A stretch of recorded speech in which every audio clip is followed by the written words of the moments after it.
Hallo vriende en baie welkom by vandag se broodbrokkie.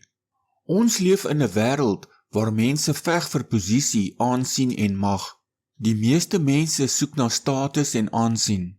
Dit voel soms asof jy agtergelaat word as jy nie jouself eerste stel nie.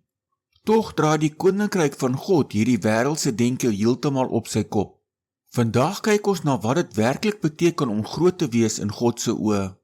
Ons skrifgedeelte kom uit Matteus 23 vers 11 tot 12 wat soos volg lees: Maar die grootste van julle moet julle dienaar wees. Wie homself verhoog sal verneder word en wie homself verneder sal verhoog word. Wanneer ons hierdie woorde van Jesus grammatikaal en histories beskou, sien ons 'n skerp kontras met die kultuur van daardie tyd. Jesus praat hier met sy disippels en die skare terwyl hy die skrifgeleerdes en fariseërs se optrede ontbloot.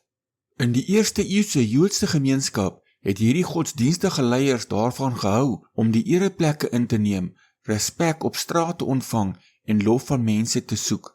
Hulle wou groot in die oë van die wêreld wees.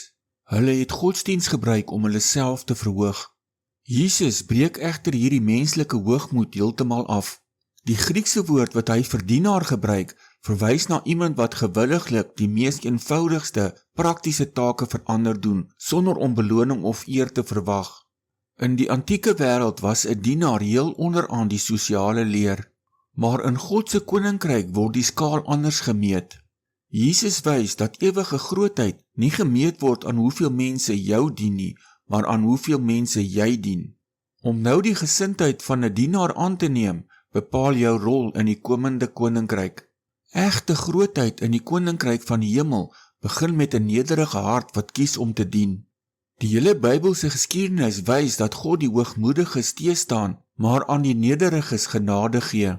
Dink aan Dawid wat in die veld die skape versorg het voordat hy as koning gesalf is, of Jesus self wat sy disippels se voete gewas het. Kyk ook wat staan in Hebreërs 3 vers 14. Want ons het deelgenote van Christus geword as ons net die begin van ons vertroue tot die einde toe onwrikbaar vashou. Die skriftuurlike werklikheid is duidelik. Slegs die wat in geloof en getroue disippelskap volhard, sal as volle erfgename saam met die koning heers. Saligheid is 'n genadegawe wat nooit verbeur kan word nie, maar om groot te wees in die komende koninkryk, vereis dat ons vandag volhard om soos dienaars te leef. Onthou Jesus se waarskuwing in Matteus 19 vers 30 wat soos volg lees: Maar baie wat eerste is, sal laaste wees, en wat laaste is, eerste. Kom ons bid saam. Hemelse Vader, dankie vir u woord wat ons harte openbaar. Vergewe ons waar ons dikwels soek na eie eer, posisie en die lof van mense. Leer ons om vandag die gesindheid van Jesus te wys en met 'n nederige hart te dien. Help ons om die vertroue waarmee ons begin het tot die einde toe onwrikbaar te behou. Maak ons getroue disippels wat nie net die evangelie glo nie, maar daagliks daarvoor leef. Ek vra dit in die wonderlike naam van die Here Jesus Christus. Amen.